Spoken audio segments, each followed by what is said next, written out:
Lockdown का 51वां दिन। 51 दिन से देश में लॉकडाउन लगा हुआ है। कोरोना की मार से पूरा देश तबाह है।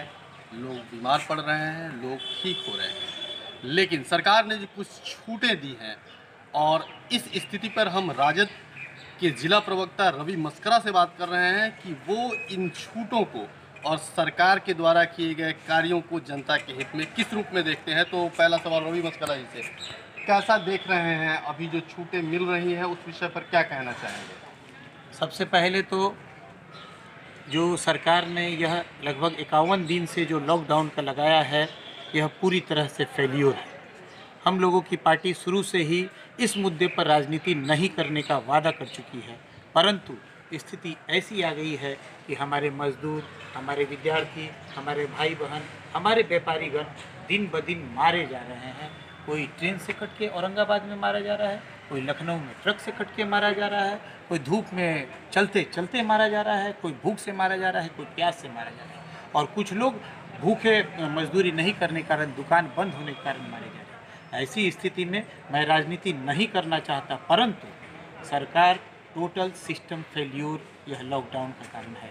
रातों रात 4 घंटा का अल्टीमेटम देके बिहार के या देश के अन्य हिस्सों में हजारों लाखों लोग, 25 लाख लोग तो आधिकारिक आंकड़ा सिर्फ बिहार के लोग का है जो बाहर है। ऐसी स्थिति में खास करके अब आज ये नई स्थिति देखिए, कुछ चीज़ों को, कुछ दुकानों को सरकार ने लॉकडाउन में फ्री करके छूट दी है, और खास करके कपड़ा दुकान, हम लोग हिंदुस्तानी हैं, रोटी, कपड़ा और मकान, ये हम लोग की बेसिक आधारभूत मांगे हैं।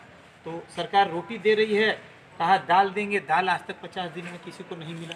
सरकार कह रही है कपड़ा के नाम पर, देखिए आपको हंसी आएगी यह सोचकर कि यह देश की सरकार अमीरों की सरकार है या गरीबों की सरकार है। टीवी की दुकानें सरकार खोल रही है, फ्रिज की दुकानें खोल रही है, एसी की दुकानें खोल रही है, 4 पहिए की दुकानें खोल रही है, 2 पहिए की दुकानें खोल रही है, और कपड़े की दुकानें बंद है। यानी आप नंगे रहें, पैर में चप्पल न पहने, टीवी खरीदे, फ्रिज खरीदे। अब अंबानी को धनिक बनाए, अडानी को धनिक बनाए। नहीं, यहाँ एक मुद्दा जो सबसे बड़ा मुद्दा है कि कपड़े तो मान लीजिए कि हमने पहले ले लिए हैं, तो वो कपड़ों का यूज हम अभी भी कर रहे हैं, लेकिन बाकी चीज़ों के ऊपर आप किस रूप में देखते हैं? जैसे मजदूरों की वापसी के मुद्दे पर आपके क्या विचार है? मजदूर की वापसी, देश में बिहार सरकार का आंकड़ा कि लगभग 25 लाख मजदूर बिहार के बाहर आते हैं। 25 लाख लोगों में 12 ट्रेनें अभी तक बिहार में आई है, एक ट्रेन में 1200 लगभग पैसेंजर आ रहे हैं, तो 14,400 के आसपास पैसेंजर हमारे बिहार में आ रखे हैं। तो 25 लाख लोगों को बिहार लाने में इस रफ्तार से कितने दिन लगेंगे, ये आप खुद सोच सकते हैं। आपको ऐसा नहीं लगता कि अगर सारे मजदूर अगर यहाँ वापस आ जाएंगे तो फिर देश की अर्थव्यवस्था क्या होगा? अर्थव्यवस्था देश की जरूरी है या मजदूरों और आपके हमारे भाई बहनों की ज़िंदगी जरूरी है? वहाँ पर किसी को खाने नहीं मिल रहा है, जो नहीं पीड़ित है वो भी वहाँ पर पीड़ित हो जा रहा है, कोई भूखे हैं, किसी के पास पैसा नहीं है। 1000 रुपया आप साल में, महीने में एक परिवार को दे रहे हैं, एक परिवार में 5 सदस्य, 1000 हो जाएगा, उसका हो जाएगा काम? पहले अर्थव्यवस्था जरूरी है कि पहले आपकी ज़िंदगी जरूरी है? देश की सरकार व्यापारी की दुकान नहीं है, देश की सरकार जनता के लिए, जनता को, जनता के द्वारा चुनी हुई सरकार है। इसी को लोकतंत्र कहते हैं। ये बनिए की दुकान नहीं है कि सरकार फायदा और नुकसान और नाफा सोचे। सरकार तो कह रही थी देश की अर्थव्यवस्था बहुत मजबूत है, विदेशों में बहुत मजबूती से हमारी अर्थव्यवस्था बढ़ रही है, और 50 दिन बंद हुआ तो सरकार के हाथ पांव सूजने लगे। ये कौन सी मजबूत अर्थव्यवस्था वाली आप बात कर रहे हैं? आप हमें ये बताइए कि अभी जो वर्तमान स्थिति पूर्वी चंपारण जिले में हम देख रहे हैं कि लगातार कोरोना पेशेंट की संख्या बढ़ रही है, इसके पीछे आप किसका फेल्योर मानते हैं? क्या जांच की प्रक्रिया में फेल्योरनेस है, या इसे दैवीय प्रभाव मान लिया जाए? 10 करोड़ की बिहार की आबादी और 50,000 के आसपास टेस्ट, और 15 बरस से आपकी सरकार और डबल इंजन की सरकार, और आप हमसे ये सवाल पूछ रहे हैं। टोटल सिस्टम फेलियर है।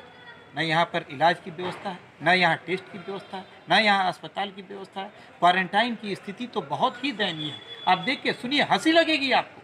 2400 रुपये प्रति व्यक्ति क्वारंटाइन सेंटर में सरकार पे कर रही है। ऐसा लूट मचा रखा है ये लोग। 2400 रुपये दिन भर में खाना, कपड़ा, सैनिटाइज़र, बेडशीट धुआई, चाय नाश्ता लेकर प्रति व्यक्ति के ऊपर 2440 रुपये का सरकार के ऊपर बिल बनाया जा रहा है, और कहते हैं अर्थव्यवस्था गड़बड़ा रही है। सरकार को तो मजा आ गया, लूट मचा रखी है सरकार, और समूचा पैसा लूट कर अमीर को देना है। सरकार को ये दैवी प्रकोप ने, सरकार को ये गोल्डन चांस लग गया है वही चाइना से जो टेस्टिंग मशीन 350 रुपये में कांग्रेस सरकार में आ रही है, वही इनकी सरकार ने 750 रुपये में खरीद के मंगवाया, जो कि फेल हो गया। तो सरकार को तो मज़ा आ गया। ये कोरोना उनके लिए एक गोल्डन चांस है, कमा लो, लूट लो जितना लूटना है, और अभी कोई बोलने वाले भी नहीं है। तो आप, अगर आपसे मैं पूछूं कि आपके विचार से क्या लॉकडाउन को अभी आगे बढ़ाना चाहिए, या जिस तरह से धीरे धीरे छूट मिल रही है इसको एग्जीक्यूट आगे की ओर करना चाहिए? यह समूची सही व्यवस्था क्या है, यह बहुत बड़े तंत्र का बात है। सही तंत्र से डीएम, एसपी या सरकार की व्यवस्था सब जगह का एनालिसिस करें, लेकिन मेरे समझदारी से लॉकडाउन ही एक रास्ता नहीं है, क्योंकि सभी को मजदूरी चाहिए, सभी को रोटी चाहिए, सभी को कपड़ा चाहिए, सबको दैनिक भत्ता चाहिए।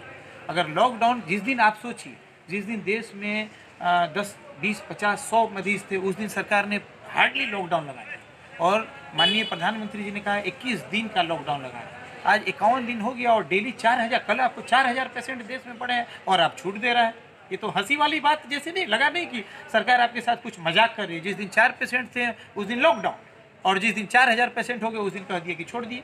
छोड़ा भी किसको? फ्रिज को, टीवी को, वॉशिंग मशीन को, एसी को, कूलर को, 4 पहिए को, 2 पहिए को। मतलब सीधा कहा जाए तो जनता अब अपने भाग्य भरोसे खड़ी है। एकदम सही बात आपने कहा है। जनता पहले भी राम भरोसे थी, आज भी भाग भरोसे है। सबका मालिक एक है, वही देख रहा है। मैं सिर्फ इतना अपील करना चाहूँगा, खास करके व्यापारियों को ध्यान में रखते हुए, अभी ईद का भी मौसम है, कपड़े की दुकान, जूते की दुकान, चप्पल की दुकान, ये नेसेसिटी चीज़ है, इसमें भीड़ नहीं होने वाला है। इसको जरूर 2 ही घंटा के लिए, हफ्ता में 3 ही दिन, 2 ही दिन छोड़ना चाहिए। सब कपड़े की दुकान बड़ी नहीं है, सब उसमें अमीर नहीं है, उसमें भी मजदूर घटते हैं, वो भी आपको जीएसटी देती है, टैक्स देती है। कपड़े की दुकान, चप्पल की दुकान, इन दुकानों को, सोनार की दुकान, इन दुकानों को छोड़ने का क्या औचित्य है? ये हमारे दिमाग से बाहर की चीज़। और खास करके उस समय में जबकि एसी की दुकान खुल रही है, मोबाइल की दुकान खुल रही है, फ्रिज की दुकान खुल रही है, आपको हंसी नहीं आती है? लॉकडाउन है और गाड़ी की दुकान खुल रही है, मोटरसाइकिल की दुकानें खुल रही है। क्यों खुल रही है? यानी आप हमको बेवकूफ़, जनता को बेवकूफ़ समझ रखे हैं।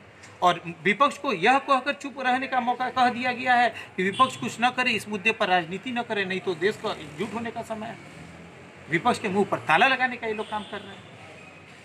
तो अभी हम बात कर रहे थे रवि मशकरा से, जिन्होंने बड़े ही बेबाक शब्दों में कहा कि लॉकडाउन की स्थिति में अभी पूरा देश है और अभी कोरोना के संक्रमित मरीजों की संख्या लगातार बढ़ रही है। तो ऐसी स्थिति में सरकारों को सोचना होगा कि ये लॉकडाउन किस रूप में बढ़ाया जाए ताकि मजदूरों की हित की अवहेलना ना हो सके, गरीब जनता के हित की अवहेलना ना हो सके। मैं अभिनव, बिहार आज तक लाइव से।